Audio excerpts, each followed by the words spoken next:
mooy régime bi ñu am régime bi ñu am dafa mener un combat très long très dense attaquer et contre-attaquer la police manifester contre la police vouloir coûte que coûte faire sortir le président de son palais et en faire comme Samuel Doe am na wala amul mais on a eu 89 morts tey les revendications yi ngay dégg dans les réseaux sociaux pour ñoom parce que ñoom dañuy jàpp ne 89 morts yooyu seeni nit la te ñoom it nangu nañ ko parce que dem nañ ci assemblée ne dajale nañu xaalis identifier leen pour dimbali leen mais ñoom dañu ne ci réseaux sociaux yi état bii Diomaye bii ak Sonko bii nañ leen jàppal ñi rey 89 personnes yooyu waxuñu ko si très bien donc moo lay wane donc ñoom tey bëgg nañu ñu jàpp manifestants yi te ñoom doon nañu manifester mais responsabilité 89 morts yi kenn mënu ci génne ñu woote manifestation yi ak ñi nga xam ne ñoo yoroon la légalité des forces de défense ak manifestation yoo xam ne dañ ci dem par contre am na ñu ci dee yoo xam ne bokkuñu ci état bi duñu force de défense bokkuñu ci régime bi faruñu woon Benno Bokk Yaakaar mais bokkuñu aussi ci Pastef ñoom dañu xëyoon doon liggéey wala di jaay gerte caaf ci yoon ñu rey leen voilà est-ce que loolu nag jarul tey réflexion pour que nit ñi xam ne ak lu ñu mënti def dans l'opposition dina leen dab ëllëg voilà la leçon qu'il faut en tirer donc benn normalu ci c'est malheureux qu'on prenne quelqu'un ku mel nii def ko ni ñu ko def mënate ko pour teg ko sa kanam pour bañ a dee d'accord alors pour rappeler yéen ñi seetaan l'ordre du jour l'image du jour c'est mooy xale bi nga xam ne dañu ko jàppoon ak Cambérène te force de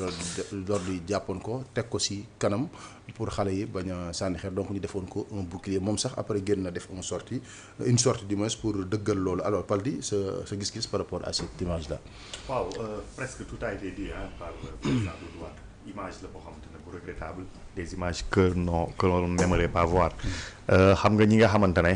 soo leen gisee les policiers ils ont leur casque ils ont leur bouclier am nañ lépp loo xamante ne mënoon na leen prémunir contre manifestants yi su dee manifestants yi ay xeer rek lañ yor et am na distance de sécurité boo xamante ne dañ koy garder ak ñoom maintenant pourquoi jël nit j'ai l'impression que il a l'épaule ensanglantée donc peut-être qu'il a subi des violences mënate ko ba nga xamante ne il est hors d'état de nuire nga teg ko c'est une image boo xamante ne amoon na fi ci manifestation yi fi amoon ci entre 2021 et 2024 ñu déploré woon ko et dafa mel ni police en tout cas wala force de sécurité yi dañuy continuer d'utiliser genre pratiques yi nga xamante ne c'est des pratiques d'un autre âge lu ñu war a dépasser la ou soulever na ko incohérence bi mooy koo xamante ne yow yaa ko war a sécuriser yow yaa ko war a musal yow yaa ko war a aar soo jëlee ba jiitul ko ne ko moom na gaañu wala li ñuy def na dal ci kawam pour man ma mucc c'est que quelquefois on a inversé pas seulement inversé mais on a perverti sax li nga xamante ne moom mooy mission wu police ak gendarmerie su fekkante ne mën nañ leen boole ñoom ñëpp donc dañ koy condamner dañ koy ñaawlu et di inviter aussi bien nos dirigeants actuels que les dirigeants de la police ñu investir bu baax a baax en tout cas curricula yi nga xamante ne moom la ñuy former suñu force de sécurité et de l'ordre yi ñu boole ci bu baax naka la ñuy gérer genre manifestation yi ak lan mooy àq ak yelleefu citoyen même su fekkante ne dañuy manifester mu am nag lenn loo xamante ne xam nga kii manifester dafa am un besoin non satisfait boo xamante ne dafa jàpp ni par une manifestation spontanée en général la koy lijjanti mu nekk loo xamante ne suñu ay charte réew daf ko nangu daf leen ko nangul mu nekk éthique gu engagement citoyen boo xamante ne nit ñi dañ koy yóbbu mais loolu noonu li ñu koy opposer mooy éthique gu responsabilité c'est-à-dire que warul développer warul déborder te dafa am benn baat bu mu wax sànq di ma dolli mais di ma leeral également mooy kuy tabax du yàq deux côtés yëpp kii dafa ñëw pour que ñii kat mën a manifester sans qu'il y ait dégâts ñii bëgg manifester parce que am na leen luñ bëgg foofu yàq xaju fa donc dañuy convoquer l'éthique de la responsabilité aussi bien ci ñi nga xamante ne moom mooy ñiy assurer sécurité bi mais également ci manifestants yi. mais sur les réseaux sociaux bëri nañu jàpp ne lii lu tax bu fekkee ay forces de l'ordre dañ ko ñemee def c'est parce que yu mel nii ay actes yu ñu daan def la entre mars ba. même bien avant je me rappelle à l'université grève dafa am gars yi jàpp kenn yàgg nañ ko def mais daf du am sanction après. waaw effectivement hein, c'est vrai que impunité moom dafay nekk le lit de lépp dérive yëpp donc effectivement ñi nga xamante ne képp kuy liggéey mën nañuy apprécier sa liggéey di la sanctionner positivement ou négativement dafa am pratique yoo xamante ne mën na léegi nag dafa def ci dafa am ñetti mbir yii nii su amee qui il faut sanctionner le soldat ou l'agent de sécurité bi nga xamante ne moo nekk sur le terrain def ko concrètement supérieur nga xamante ne peut-être que bi mu koy yóbbu foofu noonu jox na ko ay ordre ou alors état parce que yooyu yëpp day am chaîne de responsabilité day am chaîne de commandement état à travers le ministre de l'intérieur à travers le directeur peut-être de la police nationale ainsi de suite lan lañ leen wax est-ce que il faut mater il faut nangam c'est-à-dire que loolu dafay nekk loo xamante ne il faut ñu mën koo leeral bu baax a baax après justement opérer des sanctions mais à ce niveau-ci dama jàpp ni dafa am évolution buy am ci mœurs yi bu mœurs yi ba nga xamante ne même su nekkee sanction na nekk sanction bu pédagogique na nekk sanction boo xamante ne bu dissuasive mais buñ jël nos forces de défense et de sécurité également def leen bouc émissaire ce serait dangereux pour notre sécurité à tous. D'accord alors président deuxième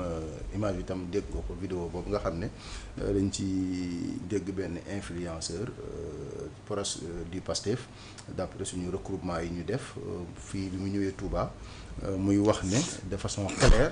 que taux yi moom nekkoon na taux yoo xam ne bi ñuy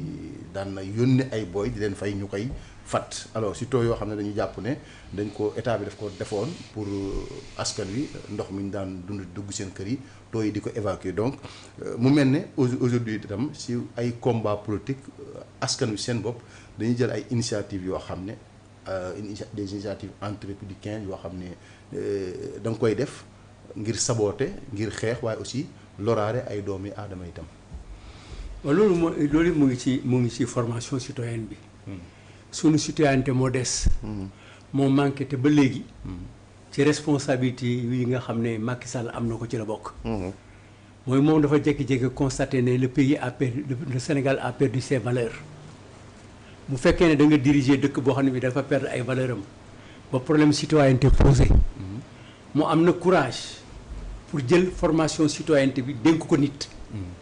loolu si dañ ko saluer. mooy la révision de 2016. Macky Sall bi mu ko defee ba pare dafa waroon def ay saut dañu waroon def ay saut sur plusieurs choses. sur le contrôle du gouvernement sur les lois sur la citoyenneté et sur l'organisation des partis politiques leur manière leur fonctionnement lan moo leen di dissoudre ak lan moo leen di suspendre. 2016 ba 2024 kenn waxu ci. ba fi mu nekk nii et ça a été l'objet au-delà du dialogue. mooy ça ne sert à rien. dem fay architecte tracer plan dagg ay garab toog 14 ans soog a birig kër gi du pare. donc formation à la citoyenneté bi nga xam ne parti politique ñoo ko moom ñoom parti politique lañ bokk. mais moom mi bokk parti bi nee na dafa doon fay xale yi maa leen doon fay pour ñu fat tuyau yi. fay nañu ay xale pour ñu dagg terre bi. fay nañu ay xale dem nañu dindi électricité bi. mais plus grave ki nga xam ne dafa war a yore une formation pour former nit sénégalais.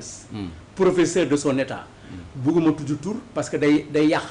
ci defar laa jóg. mais dafa taxaw ne nañ leen dem ci péage bi. autoroute bi oui. daaneel cabine taal ko. dëpp oto jël essence bi taal bu essence bi jeexee ñu bëtt ko mu fël. ñu taal juróomi oto fii bu ko defee ñu soog a descendre dans la ville. moo lay wan ne c'est organisé. c'est fait à dessein. dañ ko def ak bëgg yàq ak bëgg sonal kii liggéey tey ñoom li ñu bëgg dëgg